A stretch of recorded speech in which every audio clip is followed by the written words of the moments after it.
Bien, la clase anterior llegamos hasta esta lámina, vamos a iniciar pues a partir de allí. Entonces,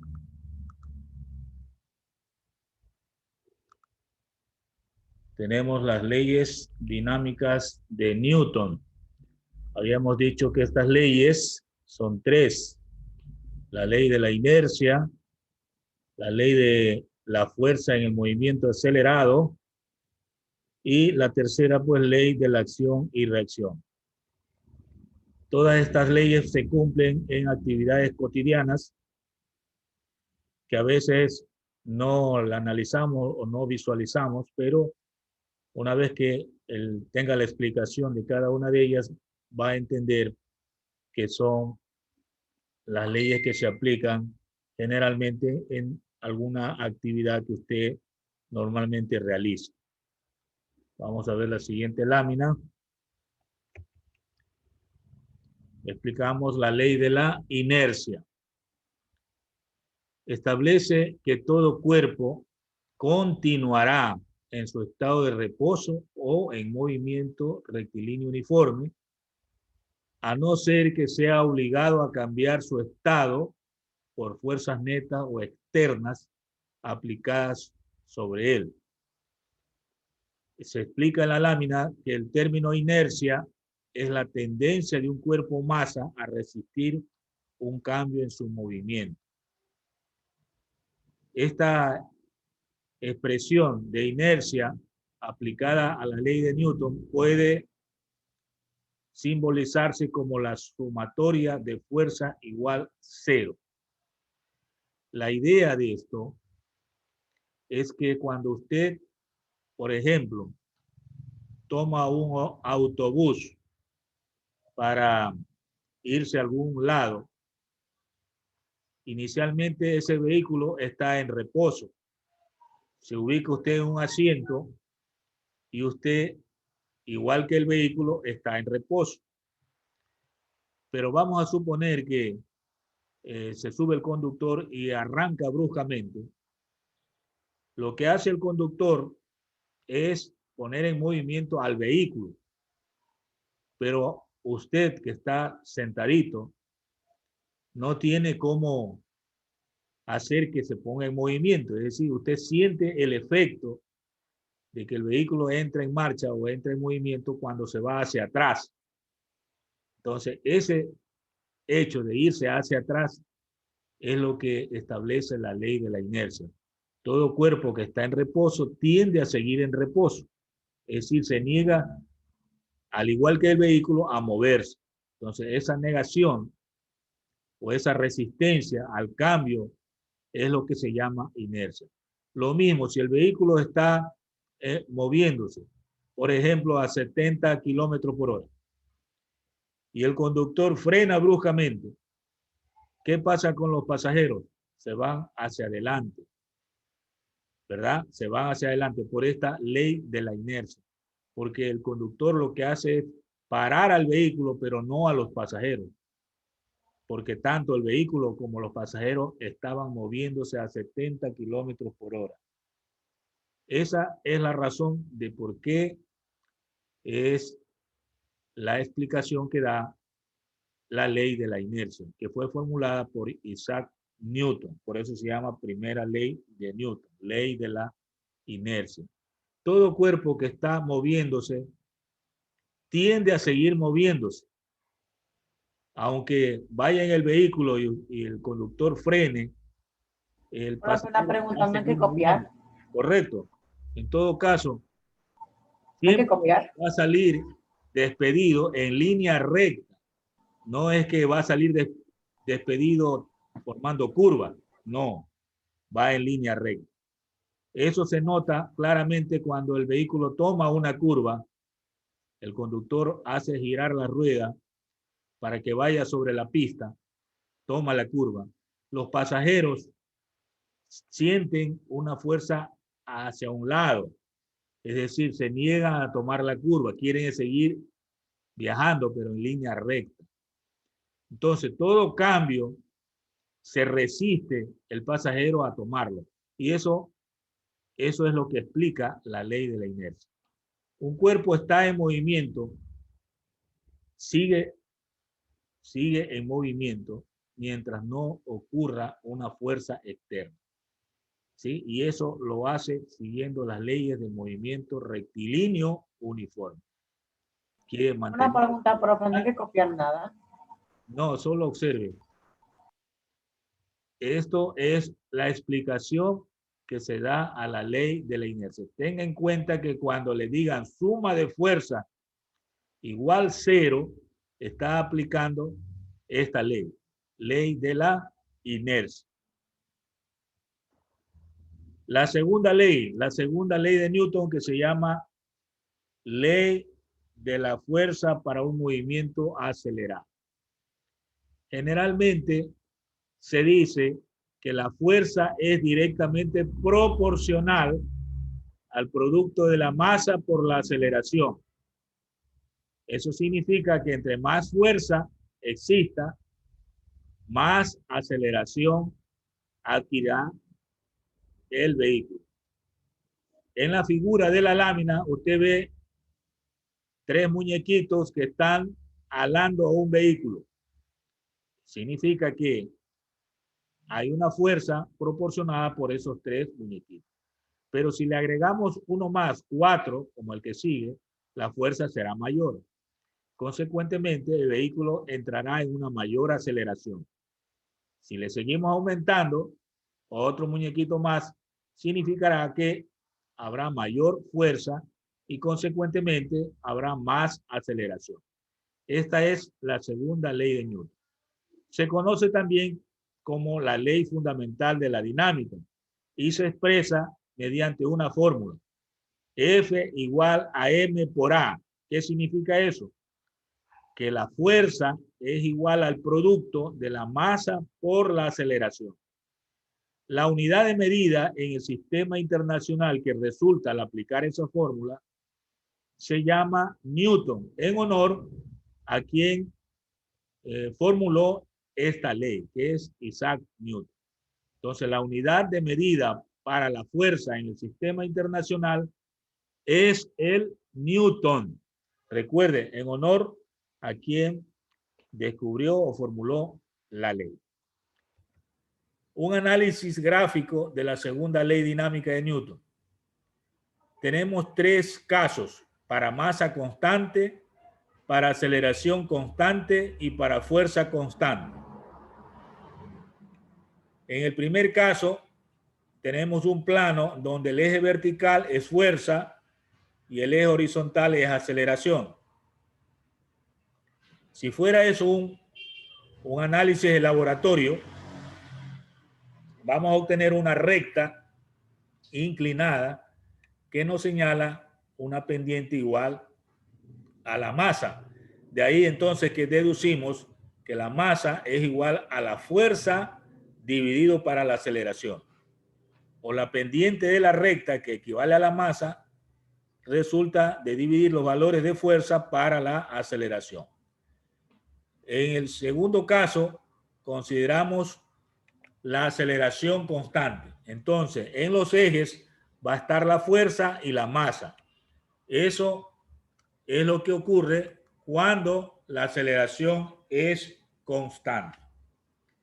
Entonces, ahí tenemos que aceleración es igual a la fuerza sobre la masa. La aceleración viene a ser igual a la pendiente de la recta obtenida. Y el tercer caso, en donde la fuerza es constante, significa que son variables la masa y la aceleración. En ese último caso ya no sale una recta, sale una curva que para los matemáticos tiene un nombre. La curva se llama hipérbola equilátera. Tome en cuenta eso, que cuando la masa y la aceleración son variables y la fuerza constante, se obtiene una curva llamada hipérbola equilátera. De tal manera que la fuerza es igual a la masa por la aceleración. Bien, siguiente lámina. Ley de la acción y reacción es la tercera ley de Newton. Bueno, a toda acción le corresponde una reacción, hemos escuchado eso. Pero esta ley fue formulada también por Isaac Newton y establece que siempre que un objeto ejerce una fuerza sobre un segundo objeto, este ejerce una fuerza igual, de igual magnitud y dirección, pero en sentido opuesto sobre el primero.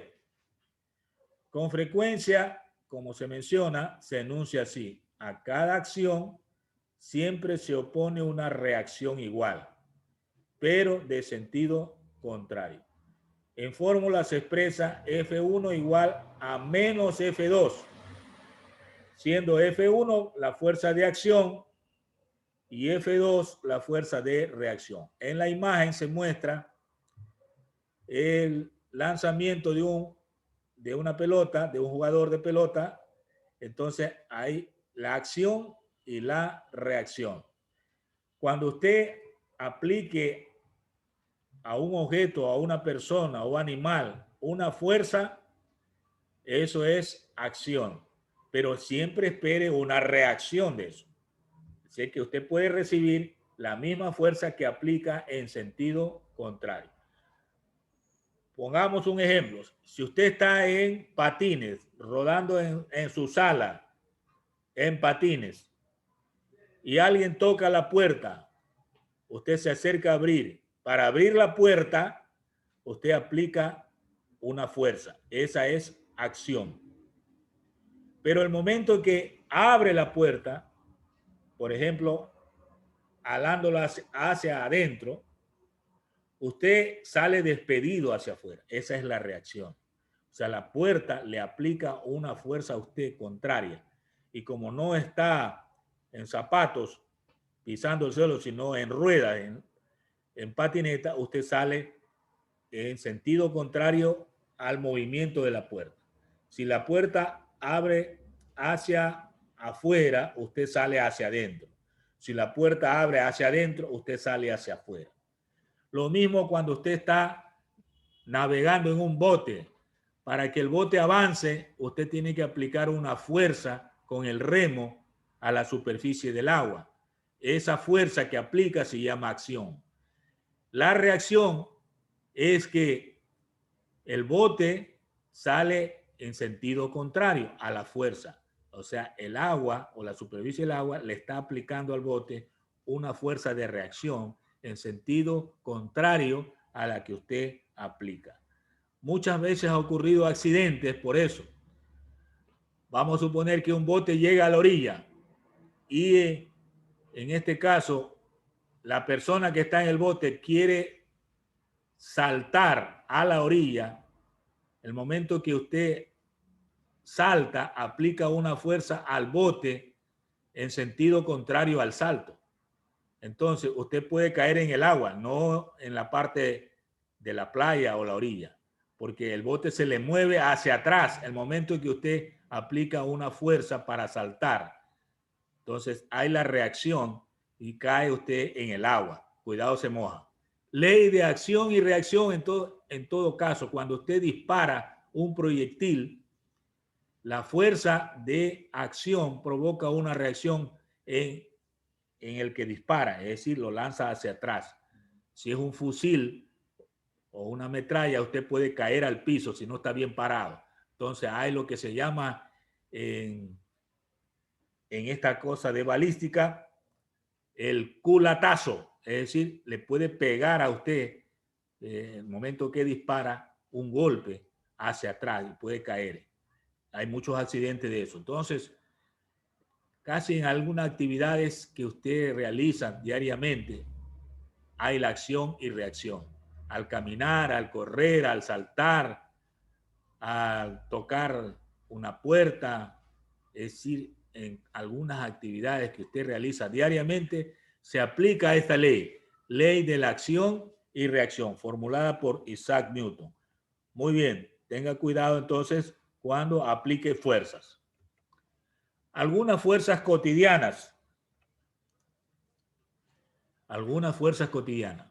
Por ejemplo, nosotros hemos escuchado peso. El peso de todo cuerpo es una fuerza. Esa fuerza que lo mantiene pegado a la tierra. Si no tuviera peso, usted andaría flotando. no pegando los pies sobre la tierra. Entonces, todo cuerpo tiene un peso y es una fuerza que la tierra ejerce sobre todos los cuerpos que están en la superficie o hasta cierta altura, donde está la atmósfera.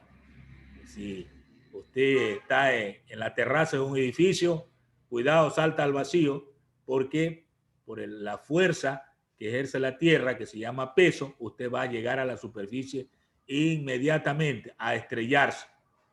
Eso se llama suicidio. No lo haga. Todo cuerpo tiene su peso. Aun si no lo hace a propósito, sería como suicidio accidental. No sé. No le escucho bien, pero quiere comentar algo. Ya le doy la palabra. De que si lo hiciera sin querer queriendo, pues sería suicidio accidental o algo así, no sé. Así es. Fuerza normal. La fuerza normal es aquella fuerza perpendicular a la fuerza, a la superficie de contacto. Por ejemplo, si usted tiene un libro sobre un escritorio, el escritorio ejerce una fuerza hacia arriba para sostener el libro. Esa fuerza hacia arriba que le sostiene al libro y que ejerce el escritorio se llama fuerza normal. Siempre es perpendicular a la superficie de contacto. Perpendicular. Por eso se llama fuerza normal. Si no tuviera el escritorio, pues el libro cae al suelo por efecto del peso. Entonces el peso es vertical hacia abajo, ¿no? Y la fuerza normal es hacia arriba. Es la fuerza que ejerce la superficie del escritorio para sostener el objeto. En este caso, del ejemplo de un libro. La fuerza de rozamiento es lo que llamamos fricción. Cuando usted se topa las manos y fricciona, siente que hay un rozamiento entre la superficie, por ejemplo, de el salón de clase o de la cancha, de la calle y la suela del zapato. Hay una fuerza de rozamiento. Gracias a esa fuerza de rozamiento usted no se cae, puede caminar, puede correr. Es decir, es ventajoso que haya fuerza de rozamiento. Por eso es que cuando se construyen los pisos de una habitación, siempre se pone cerámica antideslizante, que no se resbale. Cuando se pone deslizante, usted puede caer fácilmente. O la superficie tiene aceite o lubricante, usted no puede caminar, porque eso no tiene rozamiento. Entonces, para que exista una fuerza de rozamiento, tiene que haber una superficie rústica, que no esté pulida, que no tenga aceite. Los carros se desplazan rodando en un pavimento que tiene rozamiento. Si no hubiera rozamiento, imagínense, no cogerían los frenos. ¿A dónde iría a parar? Eso fuera accidente. Eso es necesario, que exista una fuerza de rozamiento. ¿Tiene desventajas? Claro que sí, porque si no hubiera rozamiento no se gastaran los zapatos, no se gastaran las llantas, los neumáticos, se gasta por lo que existe la fuerza de rozamiento. Tiene que renovarse un zapato, cambiarse de suela o cambiar de llantas por el rozamiento. Es decir, que el rozamiento tiene ventajas y tiene desventajas. La desventaja es que tiene que estar renovando siempre los zapatos porque hay rozamiento, o tiene que renovarse la maquinaria, el motor, porque al moverse siempre hay rozamiento. Para evitar un poco que disminuya el rozamiento, pues hay que lubricar un motor, ponerle aceite para que dure más, ¿no? Pero no es que lo evita totalmente, siempre va a haber rozamiento. Por eso es que los motores se calientan por el rozamiento. Si usted frota las manos y sigue frota y frota y frota, va a calentar las manos. Lo mismo pasa con el motor. Si se está en movimiento mucho tiempo, el motor se calienta, se desgasta. Y por eso es que hay que utilizar agua, aceite, a fin de que refresque y se controle la temperatura y no se funda. Entonces, fuerza de rozamiento son fuerzas cotidianas, son fuerzas que aparecen en la vida de las personas y de las cosas que se mueven. La tensión también es una fuerza. Esta la ejerce los cables, las cuerdas. Por ejemplo, un instrumento musical que tenga cuerdas están tensas para que produzca un buen sonido. Rafa, ya se acabó la hora. Sí, sí, ya termino con esta explicación, no se preocupe. Entonces, la tensión es para las cuerdas, para los cables, para los alambres. Y la fuerza centrípeta es la fuerza con la que se genera, digamos, el momento que se hace circular un cuerpo. En el movimiento circular, por ejemplo, ahí aparece la fuerza centrípeta. Al tomar una curva a un vehículo, aparece una fuerza centrípeta, es decir, una fuerza que está dirigida al centro de la curva. Son fuerzas cotidianas que nos vemos siempre enrolados y que tenemos que tener una explicación lógica, ¿no? Hasta ahí la clase del día de hoy, por lo que ya ha terminado el tiempo. Vamos a dejar por ahí para continuar después.